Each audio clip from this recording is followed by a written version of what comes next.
Hey YouTube. Tonight we're showing you the Basecamp XT511 made by Midland.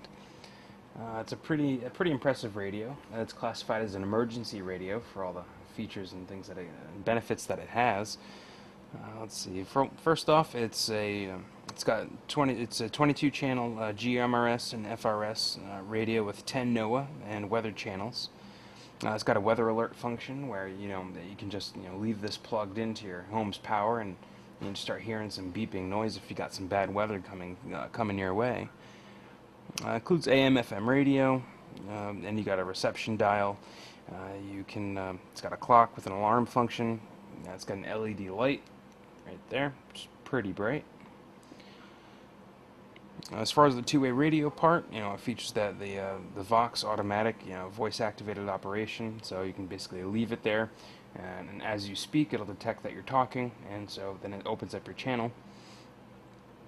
So you can use the rechargeable batteries. You can use the alkaline batteries. In fact, you can even use the Midland battery that comes included with it. Looks like this.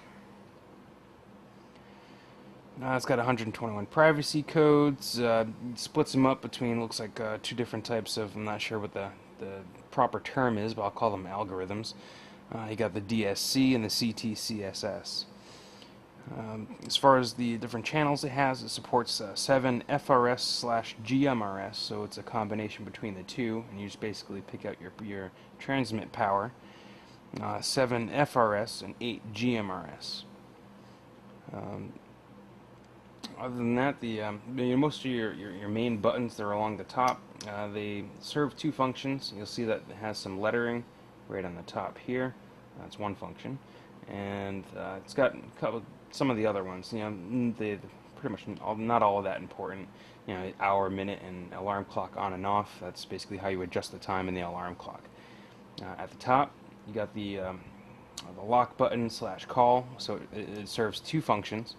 You push and hold the lock button long enough, and it's going to lock the rest of the keys. Or if you just tap it once, then it'll send out a call to any other radio that might be in your area on your channel.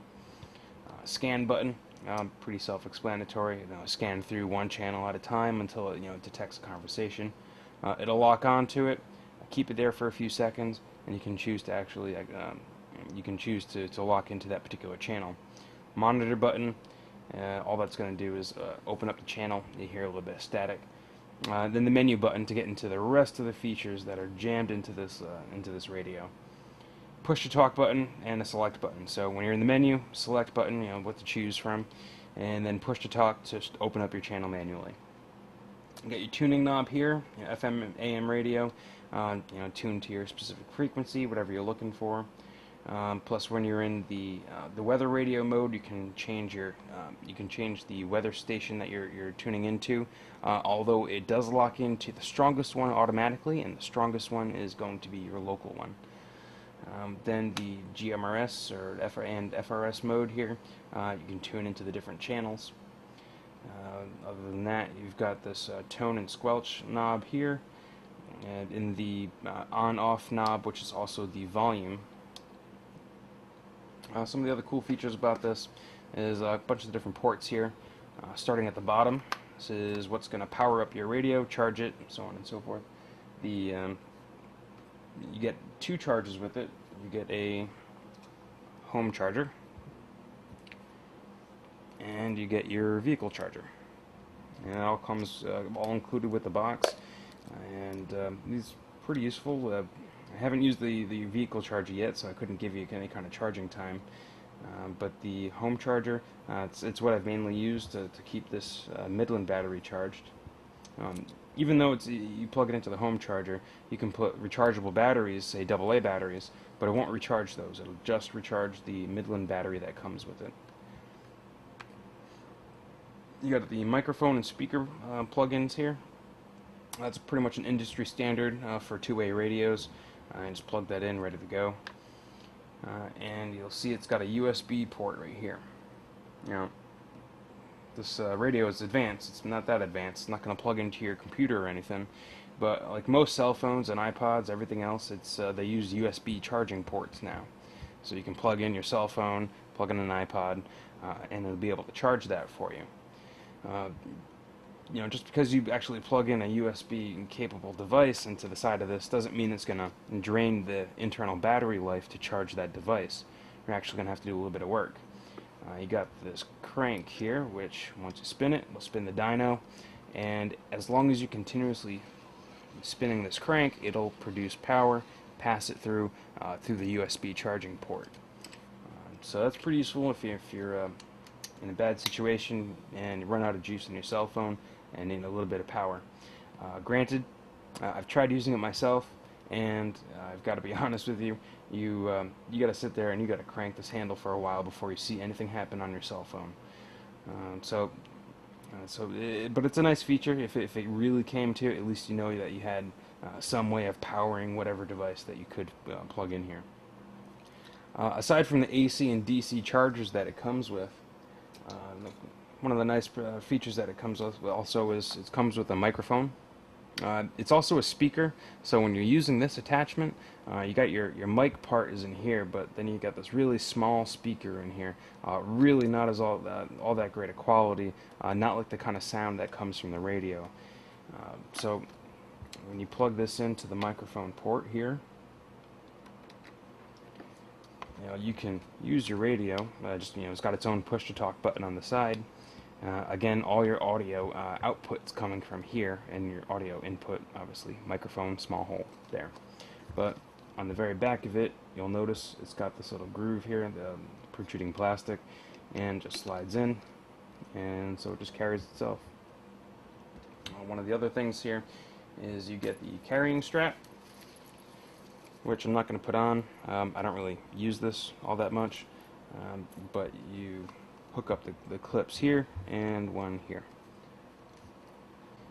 That's pretty much it. It's pretty straightforward, pretty basic. Yeah, it has a lot of features, but that's all within the menu. You're really going to have to look at the user manual on this one. There's a lot more than I can really cover in a video like this. Going on to the back, you've got back cover. Oh yeah, the antenna. Obviously when you're using the FRS, GMRS mode, obviously keep it up. You don't really have to.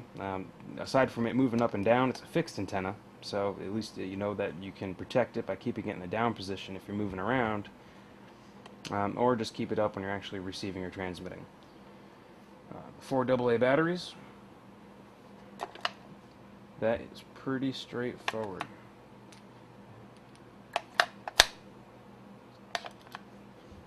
And then you got the Midland rechargeable unit. You see the little notch there? Pretty much tells you where to put it, and only fits in one way. Can't mess this up. It's stupid proof. So once you put that in there, say for example if this battery was dead, you can start spinning the dyno, and as long as the switch here where it says battery source is, because it's 2 positions, you have the alkaline and rechargeable. If you keep it in the rechargeable position, when you spin this dyno, it will recharge the Midland battery only. I tried like hell before actually reading the instructions to try recharging these batteries here. Yeah, that was pretty useless. It will only recharge just the Midland, no matter what batteries you have on here, no matter if they're rechargeable or not. It will not recharge any kind of AA's that you put in here. Outside of that, that's pretty much it. The nice feature, which I covered in one of the previous videos, is if you have the Midland 2A radios, they use the same batteries. So if you just have the 2A handset radios, you can take those batteries out, put it inside the base camp, you can recharge it with the dyno, put it back in your 2A radio, and you're good to go for a little bit of juice. I haven't tried seeing how long it would take to completely refill a dead battery, but I imagine it's going to take a lot of cranking for something like that. I really don't think it's something that it was designed for, to recharge fully any kind of dead battery. But if you're in a jam and you need some light, need a radio or a little bit of transmit and receiving power, it's a solid investment, I gotta say.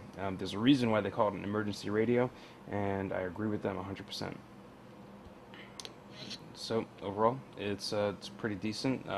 Big display, can't miss it, and everything about this radio is adjustable, from the sound to the call tones, everything. It's all in all, I think it was one of the better investments I've made in, as far as radios were concerned, and I got to stand by the Midland company on this one.